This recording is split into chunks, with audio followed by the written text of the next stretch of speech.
Hey everybody, how you going? I'm out with the Joby Group again today for Kim Hamer Live on YouTube, and this time I've brought you to the monument. Let me show you.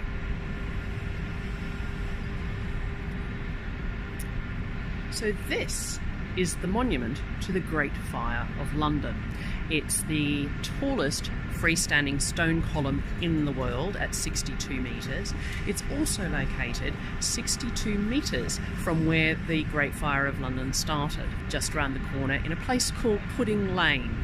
So late in the evening on our Sunday, 2nd of September 1666, a fire was started in a bakery, no less, in Pudding Lane, and that fire burnt for 5 days across London. It destroyed St Paul's Cathedral, it destroyed over 13,000 houses and over 400 acres of land before it was finally stopped, as I said, 5 days later, over near Spitalfields. It was a place called Pie Corner, so the legend goes, and it was stopped by the blowing up of a whole lot of houses around the corner. So it's a monument that is also used to get a great overhead view of London. You can climb the 311 stairs and go up to the top, and it's located quite conveniently outside Monument Tube Station, so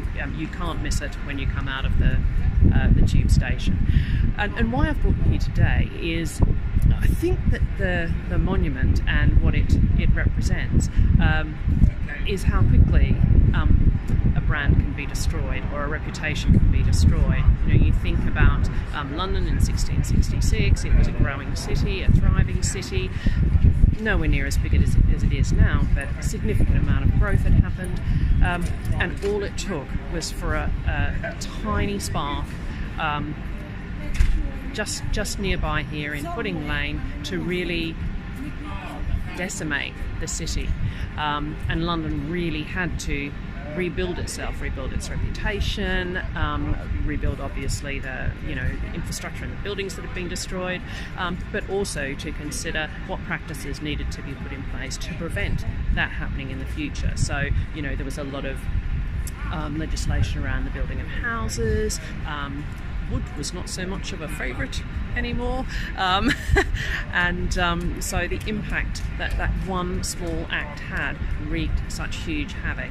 And I think about, we talk about, a brand takes a lifetime to build and a moment to destroy, and this is a really, I think, great reminder of that.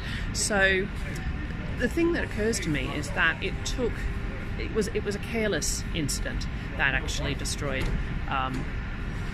London, for want of a better word. Now, London rebuilt from the ashes, and it took a really, really long time. But what I think about is that it pays to pay attention to who you are as a brand and what your business stands for as a brand. What are all the small things that matter, and how are you taking care of those things, both personally, and how do you put the right structures and processes and partnerships in place in your business to ensure that it stands the test of time, and that an act of carelessness or an unthinking moment doesn't actually destroy your reputation. So that's all I wanted to share with you today. I think it's a really important point to remember as we go ahead and grow our businesses. I've seen a number of people posting online about sort of discoveries they've had about who they stand for and what's at the heart, what's at the purpose of their business. And I think that's a really important place to start. So how do you build that? How do you stay true to that?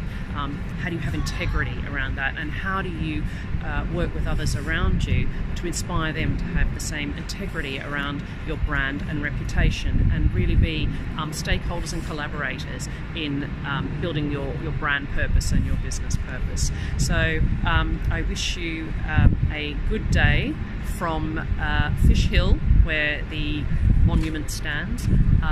This is Kim Hamer live on YouTube, signing off, and I'll see you tomorrow.